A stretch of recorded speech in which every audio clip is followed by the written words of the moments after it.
오늘 말씀을 전해 주실 목사님은 기아대책 부문장 박재범 목사님이십니다. 우리 교회 여러 분 오셔서 말씀을 전해 주셨는데요. 1, 2, 3부 예배를 인도하고 또 우리 주일학교 유년부, 초동부, 중고등부 모든 예배 다 기아대책에서 간사들이 오셔서 예배를 지금 진행하고 있습니다. 힘내시라고 하면 박수로 격려하면서 모시도록 하겠습니다.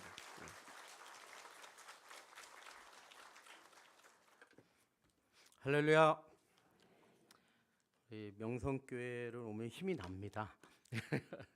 자, 명성교회 올 때마다 이게 친정 오는 것 같아요. 왜냐하면 여러 번 왔지만 늘 따뜻하고 푸근하고 또 제가 목사님 만난 지 이제 15년 됐는데 기아대책을 후원해 주시고 지난 14년 동안 필리핀 세인트 버나드를 품어주시고 함께 해주셔서 오랜 동안 사역하시지만 늘 선교에 대한 열정이 뜨겁게 이렇게 불타오르는 교회가 아닌가 그런 생각이 듭니다. 오늘은 목사님 말씀하신 것처럼 제가 필리핀 세인트 버나드에 대한 사역들을 이제 마무리하고 그 다음에 미얀마 미야와디 센터에 대한 그 사역들을 함께 소개하는 그런 시간을 갖도록 하겠습니다. 오늘 우리가 읽은 창세기 39장 1절로 5절까지의 말씀을 가지고 하나님의 은혜, 형통의 복이라고 하는 그러한 제목으로 여러분들과 말씀을 나누고자 합니다. 여러분, 올 한 해가 시작된 지가 엊그제 같은데요. 벌써 오늘이 9월 첫째 주일입니다. 참 시간이 빠릅니다. 이제 올 한 해가 4달 남았습니다. 아마 훅 지나갈 겁니다. 근데 여러분, 올 한 해 여러분들이 시작할 때 어떤 마음이셨습니까? 제가 늘 그렇지만 새로운 어떤 기도 제목들, 비전, 목표, 아마 꿈 그런 것들을 여러분 마음 가운데 품고 아마 여러분들이 그렇게 시작을 하셨을 거예요. 그러면서 여러분 하나님 앞에 와서 기도하셨을 겁니다. 하나님, 올해 제가 품은 이 꿈, 비전, 기도의 제목 또 목표들 이것에 하나님 기름 부어 주시옵소서. 하나님, 이 기도 제목을 들어 주시옵소서. 하나님, 올 한 해 정말 형통의 복을 허락해 주시옵소서. 여러분 그렇게 기도하셨을 겁니다. 그죠? 그렇습니다.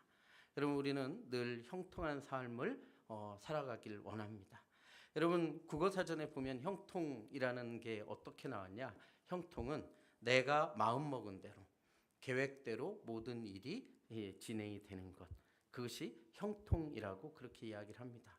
근데 여러분, 형통을 멀리 볼 것이 아니고 내 삶의 언저리에서 내가 형통을 이야기한다. 그럼 우리가 형통을 뭐라고 이야기합니까? 별거 아닙니다. 우리의 남편, 우리 자식들, 우리의 가족이 잘 되는 게 형통이라고 생각을 합니다. 그렇지 않습니까?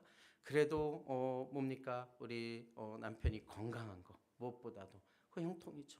자식이 잘 되고 좋은 학교를 가고 좋은 직장에 취직하고 그리고 또 좋은 배필 만나서 아름다운 가정, 행복한 가정을 이루는 것, 그걸 우리가 형통이라고 그러지요. 다른 바랄 게 없습니다. 참, 자식 잘 되면 그게 다 복이라고 생각합니다.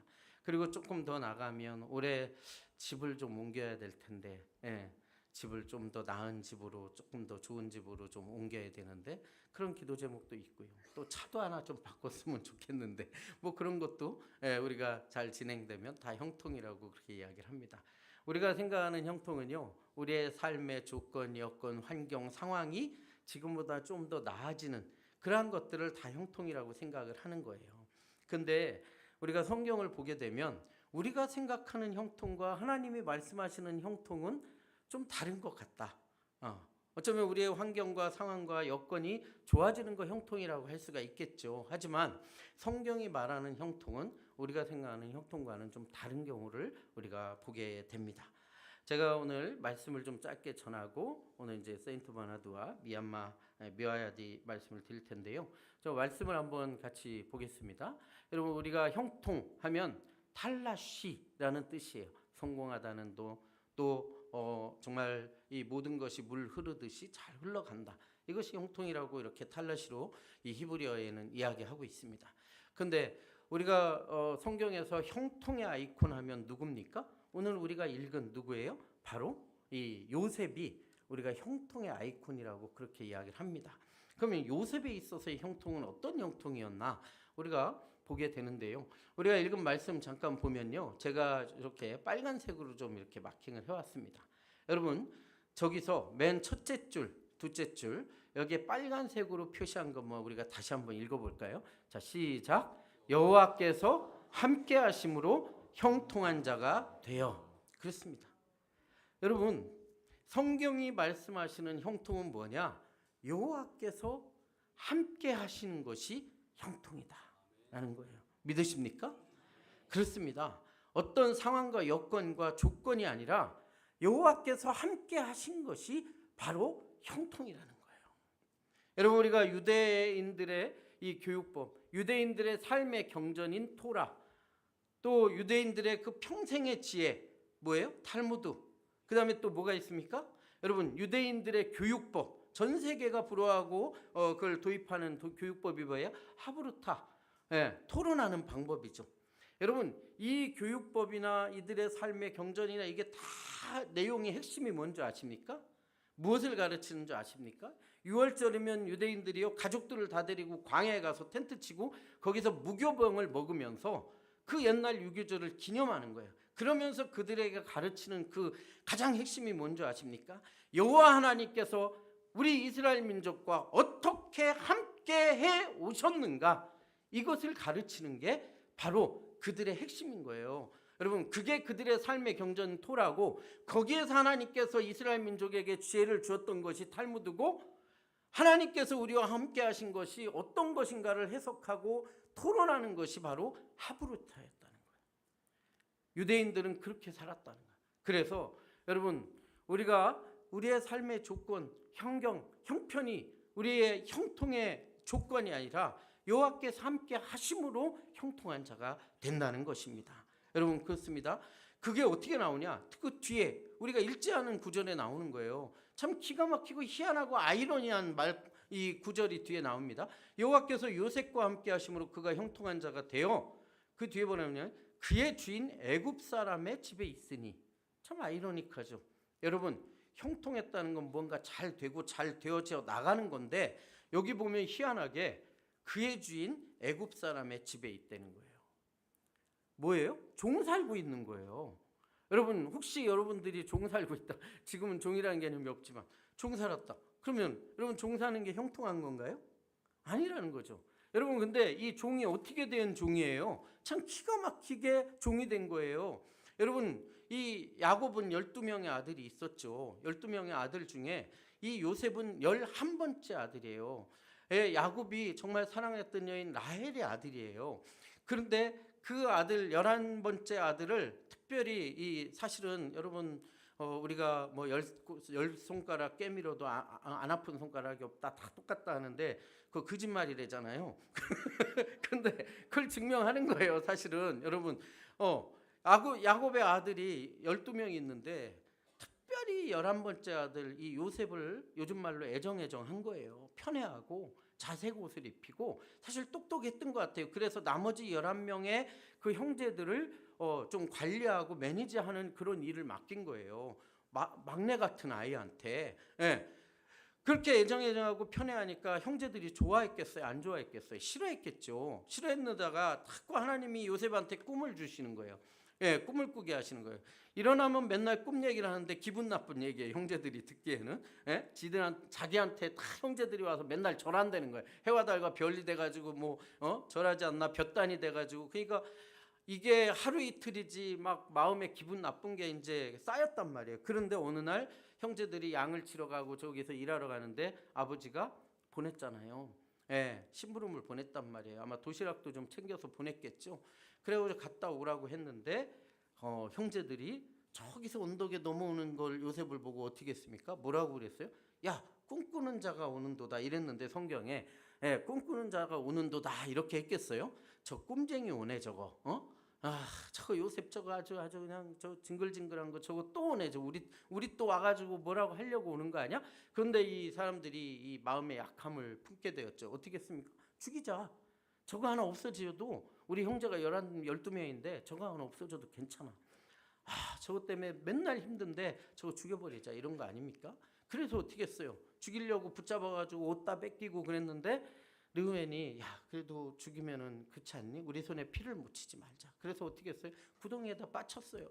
그러면서 말라 죽든 뭐 하든 우리가 직접 죽이지 말자. 그래서 구덩이에다 빠쳤는데 보니까 이스마엘 상인이 지나가는 거예요. 그러니까 유다가 안타까워서 그냥 죽이지 말고 저거 굶어 죽을 텐데 말라 죽을 텐데 저 상인한테 그냥 팔아버리자 이런 거예요.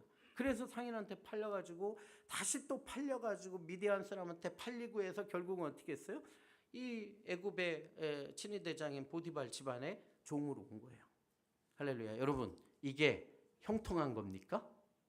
기가 막힌 거예요. 형제들한테 배신당하고 죽임 당할 수 거의 죽기 일보 직전에 갔다가 팔아가지고 그래가지고 끌려와가지고 남의 집에 종으로 됐는데 이게 형통한 거냐고.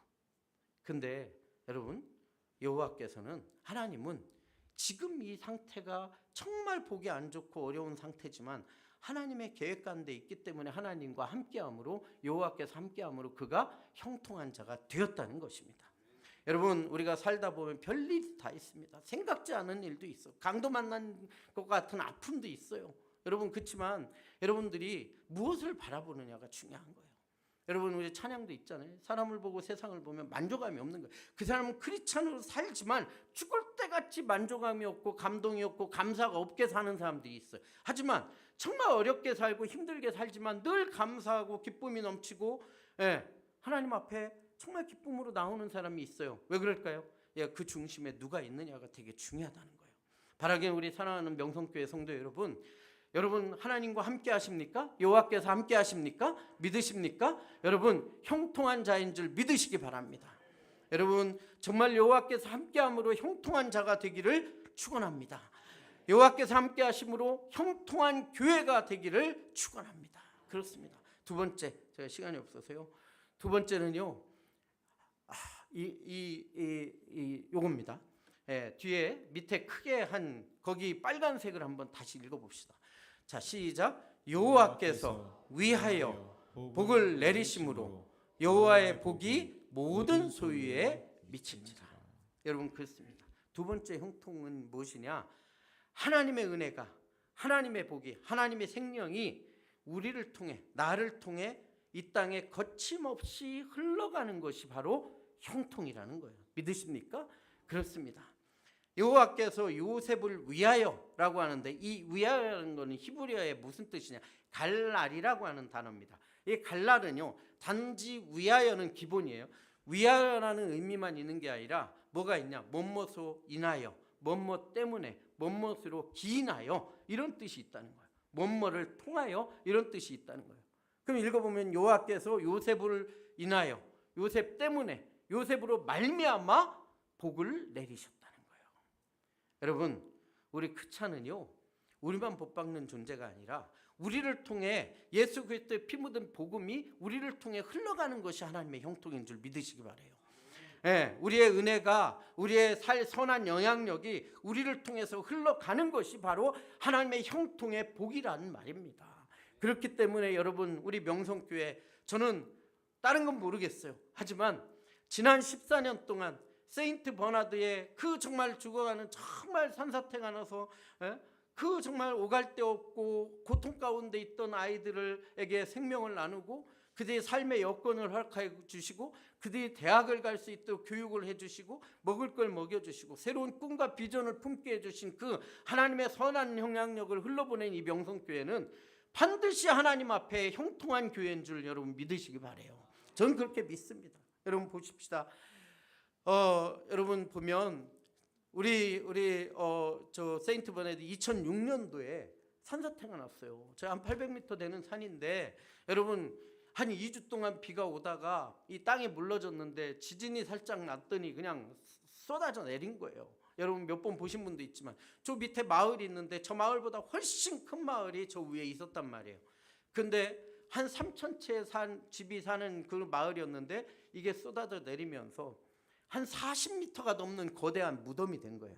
그래도 다행인 게 한밤중에 난 게 아니고 아침에 나가지고 사람들이 일하러 다 나가고 애들 학교 간 뒤에 그나마 쏟아져서 그나마라면 좀 죄송하지만 한 1,400명에서 1,600명이 묻혔던 곳이 바로 저곳입니다. 긴급고 가가지고 저희가 막 긴급고도 했죠. 예, 저렇게 엄청납니다. 예. 저희 우리 그때 당시에 우리 장로님 세 분, 우리 이재현 이동수 장로님, 유현덕 장로님, 그리고 이재현 장로님 세 분하고 같이 저희 현장을 갔는데요. 정말 소름이 끼치는 거예요. 바위가 집채 많은 바위가 막 굴러 떨어졌는데 이게 정말 점프를 해서 몇십 미터씩 뛰어내려왔다는 거 아니에요. 굴러서. 막 그 저희가 기념관을 갔는데요. 참 기가 막힌 거예요. 예, 저 현장을 보시고 우리 긴급구 팀이 파견돼서 긴급구를 한 다음에 저희 정말 마마은우아족과 또 정말 실에 빠진 그 아이들을 돕기 위해서 저희가 저렇게 길을 내고 집을 짓고 저희가 교회를 졌어요. 예, 저렇게 막을 사람들이 참여해서 돌도 날, 저도 돌도 저희 가서 몇 번 날랐습니다. 저희 출장 가가지고 그랬는데 그렇게 해서 이제 마을이 형성이 됐는데요. 여러분 저기에 첫 교회, 저 비욘드 처치는요 예장 합동 구제부에서 긴급구 후원금을 모아가지고 어느 단체가 제일 잘할까 하다 보니까 저희 기아대책이 선교단체고 교회 중심적인 단체고 긴급구를 유일하게 저 안에 들어가서 하니까 저희한테 후원을 주셔서 저 예장 합동에서 교회를 짓게 하시고 그 옆에 유치원 데이케어 센터를 진 거예요. 저래서 이제 한 3년 긴급구를 한 다음에 복구 사업을 한 다음에 드디어 아이들을 결연하는 이 프로젝트를 할 때 우리 명성교회를 만난 겁니다. 그래서 처음에는 장로님들이 아이고 또 필리핀이야, 필리핀에 선교사가 그렇게 많은데, 그래가지고 전 한번 가보자 이러신 거죠. 그래가지고 장로님들하고 같이 가셨는데 새벽기도 끝나고 공항에 가셔서 7시 몇 분 비행기인가 타고 가셔서 또 마닐라에서 도착해가지고 점심 먹고 한참 기다리다가 또 1시간 반 타고 이제 타크로반 갔더니 저녁 때쯤 된 거예요. 저녁 먹고 지금이야 도로 포장이 잘 돼 있으니까 그때 저녁 먹고 밤길을 그 비포장길을 한 4시간 넘게 간 것 같아요. 막 흔들려가면서. 그래가지고 갔더니 밤 11시에 도착해서 저희가 이제 저 센터를 가고 장로님들이 정말 그 지진 났던데 그런 것들을 보시면서 하나님이 우리를 품으라고 하신 곳이구나 이렇게 마음을 주신 거예요. 그래가지고 저렇게 아주 젊으신 분들이 계시죠. 그래서 같이 아이들 품고 우리 명성교회 CDP 센터 명판도 붙이고 하고 그러면서 그 뒤에 저희가 예배를 드리고 다시 예배를 또 드린 거예요. 그래서 창립주일 맞춰서 그래가지고 선교사님 우리 김정아 홍보대사 불러서 이렇게 아이들을 품었습니다. 이 100명의 아이들을 그 당시에 품고요. 매년 갑니다. 가서 정말 아이들을 보듬어주고 우리 고등학생 아이들 청년들 가서 함께 다리도 만들고 여러분 농구대도 만들고 우리 또 사모님이 이 유치원 연합회 관악구 회장하시면서 모금해가지고 유치원 아이들 또 놀이터도 만들고 목사님 숙소 또 교육센터 또 우리 예지 청년이 가서 또 거기서 또 뭡니까 제 제자 남자하고 같이 여기서 막 합창단도 만들고요. 합창단으로 시에 가서도 공연하고 학교에 가서도 공연하고 그런 일들을 정말로 그 지역에 떠들썩한 일들이 그 지역에서 일어났습니다. 무엇보다도 제가 처음에 전에도 와서 말씀드렸지만 장로님들하고 같이 가가지고 앉아서 교회를 방문했는데 교회가요 거미줄 주고 텅텅 비었어요. 그래가지고 저는 의자도 없어가지고 의자 이렇게 갖다가 끌어앉았는데 제가 몸무게가 많이 나가서 그런지 의자가 사가서 그런 건지 의자를 앉았는데 의자가 부러져가지고 뭔가 도움을 줘야 되는데 의자를 부러먹은 거예요. 제가 뒤로 발라당 넘어졌거든요. 그렇게 정말 열악한 교회가 우리 이 명성교회가 100명을 입양하면서 마중물 역할을 하기 시작하다 보니까 그 지역에 여러분 교회가 13개가 된 거 아닙니까? 그 지역이 복원하고 교회 아이들이 꽉꽉 차고 왜? 우리가 교회 지도자를 통해서 CDP 사역을 하니까요. 학교 선생님들하고 그런 놀라운 일이 있고 결국은 우리 이제 학교까지 기도가 학교까지 지금 뭐 선교사님 몸이 아프셔가지고 개원을 우리가 미뤄져서 못했지만 그럼에도 이곳에 아이들이 모여서 공부하고 내일을 꿈꾸기 시작을 하더라는 거예요. 여러분 아시는지 모르겠지만 우리 기독신문의 명성교회가 한 면 전체가 나왔던 적이 있습니다. 제가요 한 달 전에 경북에서 제일 큰 합동측교회인 경산중앙교회 목사님을 만났어요. 왜 만났냐? 거기에 그 경산중앙교회 선교 부장이 그 부장님이 기독신문에 20년 근무했던 기독신문 출신인 거예요. 근데 이분이 선교 부장이 되고 담임 목사님한테 이 명성교회 사례를 얘기를 한 거예요. 기아대책과 함께 하자.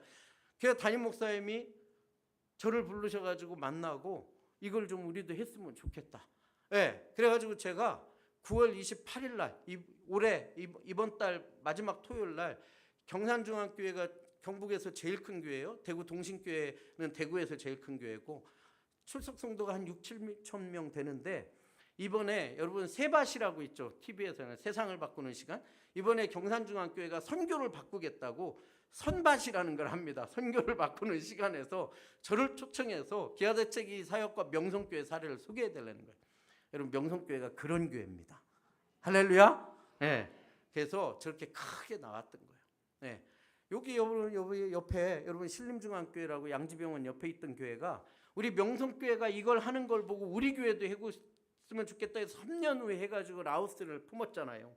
10년을 해가지고 여러분 마을이 완전히 자립이 됐어요. 교회를 줬는데 처음에 판자떼기 이렇게 해가지고 했던 교회가 20명도 안 나왔던 교회가 작년에 마무리하면서 갔더니 130명이 넘게 출석을 하는 거예요. 완전히 자립이 된 거예요. 여러분 그런 일들을 우리 명성교회가 시작해서 이렇게 진행을 해주신 거예요. 하나님께 박수 한번 드릴까요? 그렇습니다. 우리 기아대책에서는요 모델교회예요. 모델교회. 그렇습니다. 여러분 지난 15년간 정말 이렇게 섬길 수 있도록 해주셔서 너무나 감사드리고요. 저희도 정말 명성교회 함께해서 너무나 행복하고 정말 이 모델교회가 만들어져서 다 많은 교회들에게 홍보하고 그렇게 하고 있습니다. 여러분 그 다음에 이제 두 번째 우리가 미와야디 센터입니다. 여러분 미와야디는요 들으셨겠지만 이 미얀마의 난민들이 모여서 사는 마을이 미야와디입니다. 여러분 이 미얀마가 있는데요. 좀 가까이서 보면 미얀마하고 태국의 국경에 있어요. 태국의 국경에 저렇게 있습니다.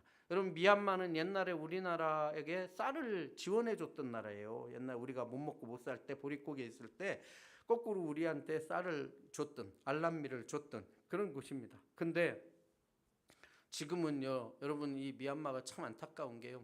이 미얀마는 불교의 나라, 불탑의 나라예요. 이 바간이라고 옛날 도시에 가면요 불탑만 4,000개가 넘습니다. 온 세상이 불탑, 불교. 인구의 90% 물론 이 미야디 센터 태국 국경이 넘어서 태국에 있는데 태국은 불교 인구가 95%인 나라. 미얀마는 90%인 나라예요. 미얀마의 종족이 135개 종족이 사는데 그 중에 주종족이 버마족, 예를 버마라고 하지 않았습니까? 이 버마족이 70%인데 이 버마족은 거의 98%가 불교를 믿는 나라예요. 그래서 태어나서 이 9살이 돼서 9살부터 13살까지는요 다 이 동자승이 돼서 중이 됩니다. 깎아머리 깎고 가는 거예요. 여러분 미얀마 남자들은 태어나서 반드시 3번 중이 되어야 되는 나라예요.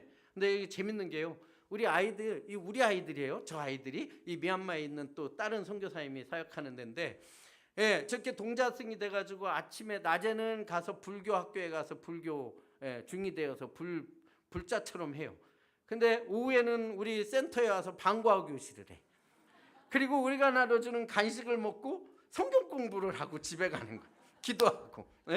참 기가 막히지 않습니까? 근데 여러분 이게 정말 가랑비에 옷 젖는지 모르게 아이들이 이렇게 변화되는 일들이 일어나는 거예요. 여러분 불교의 나라면서 또 무슨 나라냐? 이 미얀마는요 토속 종교가 있는데 37명의 정말 한을 품고 정말 너무 억울한 한을 푸고 죽은 37명의 귀신을 섬기는 나라예요. 그래서 이렇게 산당이 있고요. 집집마다 이 저기가 있습니다. 이게 제단이 있어요. 제단이. 그래가지고 이렇게 신경이 생긴 거예요. 이 신들이 이 좋아하는 옷이 다 따로 있고 좋아하는 술도 다 따로 있고 그래서 집집마다 이런 신상을 세놓고 사는 거예요. 왜 사냐? 이 신을 잘못 섬기면 이 악한 그런 뭐예요? 신이 한을 품은 신이 자기들을 해코지 할까봐 그러는 거예요. 그러니까 평생 불교하고 이 악신, 그 나시라고 하는 종교를 믿으면서 예수님의 이름을 한 번도 들어본 적이 없이 그렇게 살아갑니다. 근데 최근에 여러분 3년 전에 정확하게 3년 이제 한 5개월, 4개월 됐는데요. 미얀마에 또 쿠데타가 났잖아요. 미얀마는 여러분 거의 60년 동안 군사 독재가 있는 나라예요. 아웅산 수치 여사가 민주화 운동도 해서 정권도 잡았지만 3년 전에 다시 실각을 해가지고 저렇게 쿠데타가 났는데 이게 엄청나게 심합니다. 이따가 잠깐 영상 보시겠지만 미얀마 상황에 대해서 여러분 지금 이 미얀마 이 쿠데타로 인해서 5만 명이 죽었어요. 5만 명이 이 군부에 의해서 2만 5천 명 정도가 지금 깜빵에 갇혀서 깜빵이 지금 수용할 데가 없다는 거예요. 근데 지금 계속 이 군부하고 내전, 전쟁이 일어나고 있는데 그 전쟁 때문에 여러분 종교 때문에 박해받고 이 뭐 또 소수민족이라고 박해받고 요즘은요 버마의 청년들도 지금 군부에 반대하고 막 일어나고 있습니다. 그래가지고 이런 상황에서 이 사람들이 다 미얀마에서 살려고 탈출을 하는 거예요. 탈북민들처럼 탈출을 하는 거예요. 우리 70년대 피난민처럼 다 부산 가듯이 그 탈출을 해서 모여서 사는 마을이 미야와디라는 데요. 그러니까 난민들이 사는 거죠. 거기에요. 참 이러고 삽니다. 참 어렵게 사는 거예요. 원래 미얀마는요. 정말 전 세계에서 두 번째로 큰 다이아몬드가 발견되고 지하자원의 보고인 나라예요. 근데 독재와 불교 때문에 이러고 사는 거예요. 참 기가 막히죠. 그러다 보니까 너무나 가난하고 지금 인플레이션이 심해가지고 사람들이 살기가 너무 어려운 그런 곳이죠. 그러다 보니까 여러분 쌀을 산모작 심지어 산모작 하는 나라인데 먹을 게 없는 나라예요. 참 기가 막히죠. 너무 어렵다 보니까 옛날에 이 쿠데타 나기 전만 해도요 1달러에 1200자시였어요. 그 나라 돈은 자시인데 1200자시인데 지금 얼마인 줄 아십니까? 1달러에 5200자시 된 거예요. 그러니까 돈 갖고 가서 뭘 살 수가 없는 거예요 지금. 살 수가 없는 거예요. 그러니까 밥 먹는 것도 어렵죠. 학교? 여러분 쿠데타가 나서 전 학교 미얀마인 1000학교가 2년 동안 유급이 됐습니다. 학교를 다 폐쇄시킨 거예요. 못 나오게. 사람들이 모이질 못하게. 그러지 않아도 이 아이들의 꿈은 학교 다니는 게 꿈이고 중학교 교복을 입어보는 게 꿈인 거예요. 중학교. 여러분 70%도 중학교를 못 갑니다. 애들이. 그러다 보니까 중학교 교복을 입어보는데 여러분 우리 선교사님이 우리 목사님 다녀오신 데인데요. 그 미야와디 센터에 우리 선교사님이 직접 이렇게 손으로 직접 우리 스태프들하고 여러분 학교를 진 거예요. 저기 보시면 저게 뭘까요? 경운기 휠 같은 거 있죠. 종입니다. 학교 종이 땡땡땡. 저게 종이에요. 그래가지고 저렇게 해서 다녀오셨는데 이 아이들은 난민이다 보니까 정식 학교는 못 가요. 그래서 우리 선교사님이 만든 러닝센터라고 해서 여기서 아이들이 교육을 받고 나중에 검정고시를 봅니다. 그런데 아이들이 막 공부를 열심히 해서 하고 우리가 이 아이들에게 학용품도 나눠주고 이렇게 간식도 나눠주고 이번에도 이제 목사님 가셔서 막 장로님하고 이계호 장로님하고 같이 가셔가지고 이렇게 사역들을 나눴는데요. 이 아이들 1년에 한 번씩 여러분들 결연해 주시면 건강검진도 하죠. 생일 파티, 생일을 기억이나 하겠습니까? 생일 파티도 해줘요. 한 달에 한 번씩 해줍니다. 여러분 심지어는 부모님이 애들을 막 전쟁 상황이니까 애들을 살리려고 이곳에 와서 목사님한테 그냥 선교사님한테 떼매고 가는 거예요. 그 본인들은 돈 벌러 가야 되니까. 그래서 정말 엄마 아빠도 없는 아이들도 있어요 지금. 엄마 아빠는 있지만 돈 벌러 가고 혼자 이렇게 있는 그런 곳에 저희가 이제 사역을 합니다. 여러분 근데 우리가 아시는 것처럼 우리 필리핀 세인트 버나드도 그랬지만 여러분 우리가 이 아이들을 먹이고 학교를 다니게 하고 케어하고 건강검진도 해주는 가장 큰 목적이 있어요. 그게 뭘까요? 여러분 가장 큰 목적이 뭡니까? 제가 시간이 갔지만 이 두 가지만 설명드릴게요. 여러분 이 불교, 이 태국의 불교나 미얀마의 불교나 다 비슷합니다. 이 불교는 어디에서 시작했어요? 인도에서 시작했잖아요. 여러분 인도의 주 종교는 뭘까요? 힌두교죠. 여러분 힌두교에서는 불교도 힌두교의 하나의 지류로 보는 거예요. 그래서 불교와 힌두교는 같은 사상이 되게 많습니다. 근데 불교와 힌두교가 주류를 이루는 사상이 있어요. 그게 뭐냐? 하나는 카르마라는 겁니다. 카르마. 또 하나는 뭐예요? 다르마라는 거예요. 다르마. 여러분 카르마하고 다르마가 이 불교와 이 힌두교 사람들의 평생 삶을 여러분 뭐예요? 전생부터 뭐 내세까지의 삶을 완전히 주관하고 있는 거예요. 근데 이 카르마가 뭐냐? 카르마는 여러분 아시는 업입니다. 업. 우리가 전생의 업 하잖아요. 우리도 옛날 우리나라가 불교사였기 때문에 업 많이 들어보셨을 거예요. 전생의 업입니다. 이게 무슨 얘기냐? 판사 집에서, 선생님 집에서, 뭐 쓰레기 치는 집에서, 시체 닦는 집에서 다 태어나는 게 전생의 업 때문에 그렇게 태어나는 거예요. 그 사람들이 부잣집에서 태어나거나 가난하게 살거나 다 전생의 업 때문에 그렇게 살아가는 거예요. 예. 그런데 중요한 건 전생에 죄를 졌기 때문에. 그래서 힌두교 사람들은요, 평생 자기가 산 전생에 그 지은 죄를 현생에서 사죄하고 살다가 겐지스강에서 화장돼서 뿌려지는 게 그 사람들의 삶의 그냥 목적이에요. 근데 두 번째는 뭐냐? 다르마. 여러분 다르마 옛날 영화 중에 달마가 동쪽으로 간 까닭 아시죠? 다르마가 다르마의 사상을 의인화한 게 달마예요. 원래 달마 대사도 있지만 이 달마는 뭐냐? 운명입니다. 운명. 그렇게 살아가야 되는 운명이에요. 이게 뭐냐? 내가 전생의 업보로 이렇게 태어났으면 나는 여러분 사람이 가난하고 어렵고 정말 힘든 그런 집안에서 태어났으면 내가 어떻게든 성실하게 살고 열심히 살아서 지금보다 나은 삶을 살고자 하는 게 사람의 정서잖아요. 크잖아요. 네. 우리 70년 전에 우리 엄마 아빠 할아버지 세대들이 그렇게 정말 열심히 성실하게 살아서 이 나라 이민족을 이렇게 만들어 놨잖아요. 그죠? 하나님의 은혜로. 근데 여러분 이 사람들은 어떤 세간을 사고냐?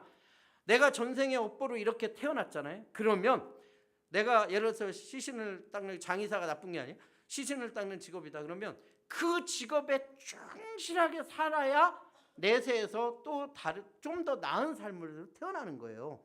그러니까 그 삶을 벗어나면 안 돼. 그 삶에서 충실하게 살아가는 게 바로 내 운명 다름한 거예요. 여러분 전혀 다른 겁니다.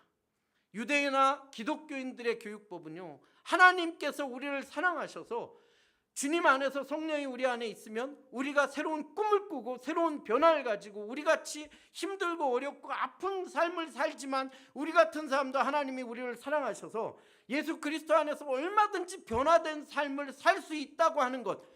정말 청년들이 여러분 꿈을 꾸고 청년들이 환상을 보고 노인들이까지도 조차도 꿈을 꾸는 것이 바로 성령의 능력이란 말이죠. 그런데 이 다르마는 그게 아니라는 거예요. 그냥 그렇게 살아가야 되는 것이 바로 이 불교와 유대인 힌두교인들의 삶이라는 거예요. 그렇기 때문에 우리가 정말 이 아이들에게 예수 그리스도의 복음을 통해서 이 아이들이 변화되고 정말 지금 삶이 어렵고 힘들지만 하나님께서 우리를 사랑하시고 우리의 삶이 얼마든지 변화된 삶으로 살아갈 수 있다는 것을 우리가 가르치기 위해서 우리가 그곳에 교회를 세우고 학교를 세워서 이들을 유대인처럼 정말 크리스찬으로서 하나님의 사람으로 세워나가고자 하는 것이 바로 이 기아대책이 하는 영적 입양사역의 핵심이라는 거예요. 그렇게 그동안 우리 명성교회가 해오셨고 앞으로도 그렇게 해나가실 줄 저는 믿습니다. 여러분 그렇습니다. 제가 예전에 와가지고 제가 필리핀에 저도 결혼했던 쓰레기장에서 살았던 아이 기억하시죠? 제가 보여드렸는데요. 이런 데서 살았잖아요. 제가 처음에 갔을 때 저 집에서 살았는데 저렇게 만났다고 했잖아요. 두 번째 출장 가서 또 만나가지고 저렇게 변화된 걸 보여드렸고 한 번 또 다시 휴가 내고 가가지고 또 이 아이를 만나고 이렇게 정말 변화됐던 걸 여러분들이 보셨을 겁니다. 제가 작년에 그 쓰레기장에서 살던 애가 작년에 코로나 때문에 저도 한 5년 이상 못 만났는데 작년에 필리핀에 출장을 가서 우리 선교사님한테 얘기했더니 만날 수 있다는 거예요. 얘가 저희 SM몰로 찾아오겠다는 거예요. 저희가 그 팀이 있는데 갔더니요. 이제 얘가 여러분 대학생이 됐어. 얘 꿈이 선생님이었어요. 저 쓰레기장 바닥에서 살던 애 꿈조차 꿀 수 없던 애가요. 제가 결혼을 해서 10년을 후원했습니다. 국립사범대 필리핀 국립사범대에 가서 지금 내일의 그 선생님이 될 꿈을 꾸고 지금 이렇게 자라난 거예요. 진짜 하나님 놀라운 거예요. 근데 여러분 이 역사가 저만 있는 게 아니에요. 여러분 제가 전에도 보여드렸지만 필리핀 그 세이드마나드 정말 한국 사람 한 명밖에 살지 않던 저 시골 지역에 우리 명성교회의 성도분들이 품어주시고 키워주시는 이 아이들 때문에요. 공립학교 교사가 되고 우리 CDP 스텝이 되어서 선생님이 된 그러한 놀라운 기적들이 여러분 명성교회도 있었다는 겁니다. 여러분 저는 이번에 목사님께도 했지만 이번에 여러분들 영적으로 아이들 입양하시면 여러분 지금 여러분 이 베트남 다낭이 핫하잖아요. 다낭에 우리나라에서 비행기가 몇 대 가는 줄 아십니까? 하루에 24대 갔던데요. 하루에 한국에서 다낭에 관광하기 위해서 가는 비행기가 24대가 간다는 거예요. 여러분 젊은 사람들이 버킷리스트라고 하죠. 죽기 전에 꼭 해야 될 몇 가지 탑 10가지 20가지에서 하나씩 하잖아요. 나는 죽기 전에 꼭 어디 미슐랭 어디 가가지고 유럽 가서 거기서 밥 한번 먹어야지. 나는 어디 관광 가야지. 나 뭐 해야지 하잖아요.